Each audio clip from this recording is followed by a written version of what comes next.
नमस्कार। तो देखिए, दीपक सानन कमेटी की रिपोर्ट जो है वो अभी आ चुकी है। अब इसमें कुछ पॉइंट्स दिए गए हैं, कुछ सुझाव दिए गए हैं। जो पॉइंट्स में मैं आपको बता देता हूँ कि क्या-क्या सुझाव इस कमेटी के द्वारा दिए गए हैं। अब सरकार को इसके ऊपर जो है वो अंतिम फैसला जो है वो लेना है। अब देखिए, जो दीपक सानन कमेटी की रिपोर्ट आई है, इसमें कहा गया है कि हर साल एक कॉमन एलिजिबिलिटी टेस्ट जो है वो होगा। ये सभी को पहले पता था कि इस तरह का टेस्ट कराने की बात ये की जा रही है।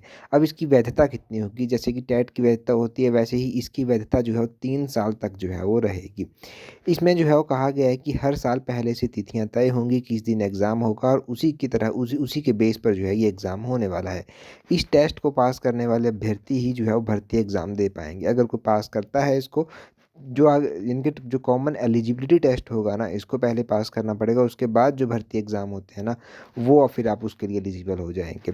और जैसे मान लीजिए टीजीटी का एग्ज़ाम है, तो ग्रेजुएशन बेस्ड आपका एक एग्ज़ाम होगा पहले। अगर आप उसको क्वालीफाई कर लेते हैं, तब आप टीजीटी का एग्ज़ाम दे पाएँगे और भी जो ग्रेजुएशन बेस के होंगे या फिर +2 बेस के होंगे, उस हिसाब पर वो एग्ज़ाम भी हो पाएँगे।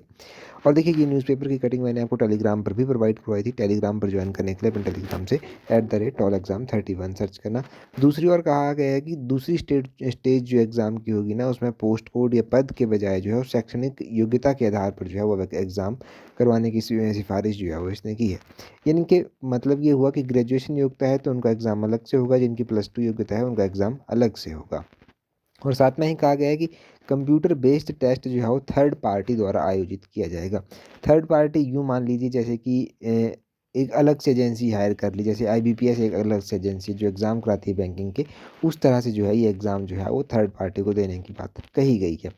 आदतें डालने के लिए प्रैक्टिस टेस्ट की भी सिफ़ारिश की गई है। जैसे आप टेस्ट सीरीज़ प्रैक्टिस करते हैं ना, ये बहुत अच्छी बात कही है इन्होंने कि अगर राज्य चयन आयोग अपनी साइट पर ना कुछ टेस्ट भी प्रोवाइड करवा देगा, तो बच्चों की बहुत ज़्यादा हेल्प यहाँ से हो जाएगी। जो बच्चे यहाँ पर रजिस्टर होंगे, वो जो है वो इस टेस्ट प्रैक्टिस को जो है वो फिर ट्राई कर पाएँगे। ये भी सिफ़ारिश जो है वो की गई है।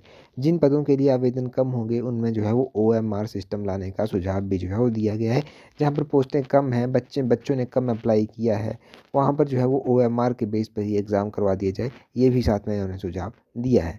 तो इस तरह से ये कुछ इम्पोर्टेंट इसकी सिफ़ारिशें थी। अब अंतिम फैसला जो है और सरकार को लेना है। राज्य चयन आयोग का एक तरह से ऑफ़िशियली गठन किया जा चुका है, परंतु इसमें मेंबर आएँगे, वो स्टाफ़ आएगा, वो बहुत सारी चीज़ें अभी होंगी। अब ये सरकार के हाथ की बातें हैं सारी, कि सरकार कितना जल्दी करती है। और एक उम्मीद लगा के बैठे हैं सभी बच्चे, 1 साल से ज़्यादा समय हो गया है कि जल्दी होगा, जल्दी होगा, जल्दी होगा।